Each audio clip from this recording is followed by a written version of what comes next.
पंजाब में एक बाग है राम बाग, जिसे 1819 में महाराजा रंजीत सिंह ने बनवाए थे। हालांकि इसे करंट टाइम में अभी नेहरू गार्डन के नाम से जानते हैं। ये बाग खास करके बच्चों के लिए मनोरंजन क्षेत्र के लिए, जहाँ फूड पॉइंट, फुहारा लाइट शो जैसे चीजें हैं। अब होता यह है कि उसी बाग में दीक्षा और उसकी बहन आशा अपने चचेरी बहन के साथ खेल रही होती है। तभी वहाँ पर एक अधेड़ उम्र का व्यक्ति आता है और दीक्षा और आशा को रैकेट और चॉकलेट देने के बहाने एक सुनसान नहर के किनारे ले जाता है, जिसमें आशा को नहर किनारे में बैठाकर दीक्षा को एक सुनसान झाड़ी के किनारे ले जाता है और उसकी अस्मिता के साथ खेलकर उसकी जान ले लेता है। और वो चीज कर जब आशा देखती है तो चिल्लाते हुए अपने घर की ओर भागती है और घर में जाकर अपने घर वालों को बताती है, लेकिन तब तक देर हो चुकी थी। बाद में घर वाले दीक्षा की बुक अस्पताल ले जाते हैं पोस्टमार्टम के लिए, जिसमें दीक्षा का मुख्य कारण उसके प्राइवेट पार्ट में चोट लगने के कारण बताया गया।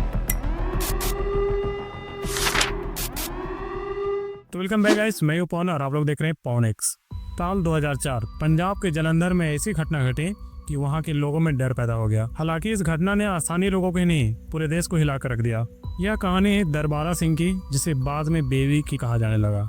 यह आदमी साइकिल पर बैग में टॉफी भर के आता और बच्चों को बाला फुसलाकर अपने साथ ले जाता। उसके बाद उन बच्चों को बेरहमी से हरा कर देता। लेकिन 25 अक्टूबर 2004 को जालंधर के बस्ती मिष्ठू में एक 6 साल की बच्ची के गायब होने की घटना ने इस सीरियल की काली करतूतों की पोल खोल दिया। दरबारा सिंह का जन्म पंजाब के अमृतसर में 1952 में एक सामान्य परिवार में हुआ था। ये बचपन में ही पढ़ाई लिखाई में बहुत तेज था, इसलिए इंडियन एयरफोर्स में 1975 में भर्ती हो गया। एयरफोर्स की ट्रेनिंग खत्म कर पंजाब के पठानकोट एयरबेस पर उनका पहली पोस्टिंग होती है। शुरुआत में वह मेहनती और अनुशासित सैनिक के रूप में रहता था, लेकिन जैसे जैसे टाइम बीतता गया उसका असली चेहरा सामने आता गया। हुआ ये कि एयरफोर्स ज्वाइनिंग के बाद उसके बड़े ऑफिसर वीके शर्मा के साथ उनकी कहासुनी हो गई, जिसमें वीके शर्मा उनको जोर की डांट लगा देते हैं। इस डांट के कारण दरबारा सिंह को हो जाता है गुस्सा। तब ये आदमी करता क्या है कि रात को 12 बजे लगभग वीके शर्मा के घर पर हैंड ग्रेनेड फेंक देता है, जिसके बाद वीके शर्मा का लगभग 14 साल का बच्चा और उनकी बीवी गंभीर रूप से घायल हो जाते हैं। इस घटना के बाद दरबारा सिंह को जेल भी होता है। हालांकि ज्यादा दिन तक जेल में नहीं रहते हैं, जेल से बहुत जल्द बरी हो जाते हैं, लेकिन नौकरी से हाथ धोना पड़ता है।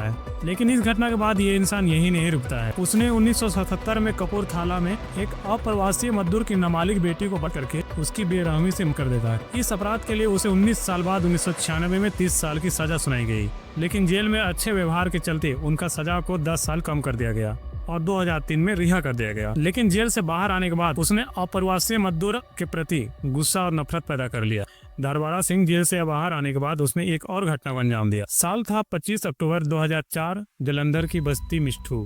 हुआ ये कि 6 साल की बच्ची अपने चचेरी भाई के साथ खेल रही थी और जहाँ ये बच्चे खेल रहे थे वो एक गली था। किसी का भी आना जाना वहाँ बहुत कम होता था, साथ में सुनसान भी था। तभी इस सुनसान गली का फायदा उठाकर साइकिल में सवार होकर एक शख्स आता है, अपने साथ बैग में चॉकलेट लिए और चॉकलेट का लालच देकर उस 6 साल की बच्ची को अपने साइकिल में साथ में बैठाकर ले जाता है। उसके बाद वो बच्ची कभी वापस घर ही नहीं आती और इस घटना को भी अंजाम देने कोई और नहीं, दरबारा सिंह ही था। अब शाम तक बच्ची घर नहीं पहुंचती है तो उसके घर वाले पुलिस को सूचना देते हैं।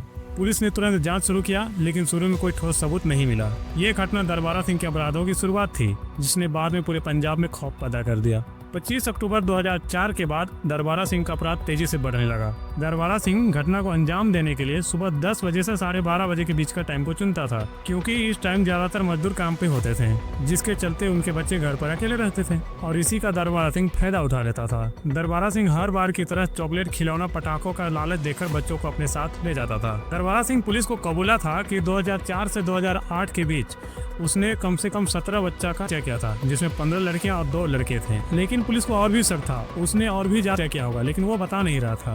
अगर दरबारा सिंह के प्रमुख घटना को देखें तो कुछ इस प्रकार है। 29 जून 2004 के साहतरी नगर में मोहम्मद अजीज की 4 साल की बेटी रवीना का अपहरण। 16 अगस्त 2004 वीर बहादुर की 3 साल की बेटी नीतिका का अपहरण।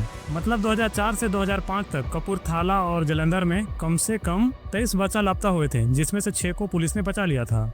लेकिन इस घटना ने पूरे पंजाब में बेबी किलर के नाम से खौफ पैदा कर दिया था। तो कैसा बातें हैं कहानी में। 2004 के अंत तक बच्चों के लापता होने की घटना ने पुलिस पर दबाव बढ़ा दिया था। अप्रैल 2005 तक पुलिस ने दरबारा सिंह के खिलाफ पुख्ता सबूत जुटाए और बाद में उसे गिरफ्तार कर लिया। जांच के बाद दरबारा सिंह ने अपने अपराध कबूल किए और बताया उसने ज्यादातर बच्चों की रैया खदुर साहिब रोड पर दफनाया है। दरबारा सिंह की गिरफ्तारी ने स्थानीय लोग पर राहत दी, लेकिन उसके अपराध ने सबको डरा दिया था। दरबारा सिंह के पत्नी और उसके 3 बच्चों ने उनके अपराध के कारण उनके घर से निकाल दिया था। 7 जून 2008 को दरबारा सिंह को उसके अपराध के लिए मौत की सजा सुनाई गई। लेकिन 2009 न्यायमूर्ति मेहताब सिंह और न्यायमूर्ति जितेंद्र चौहान की बेंच ने पंजाब और हरियाणा कोर्ट से इनकी मौत की सजा को उम्र कैद में बदल दिया।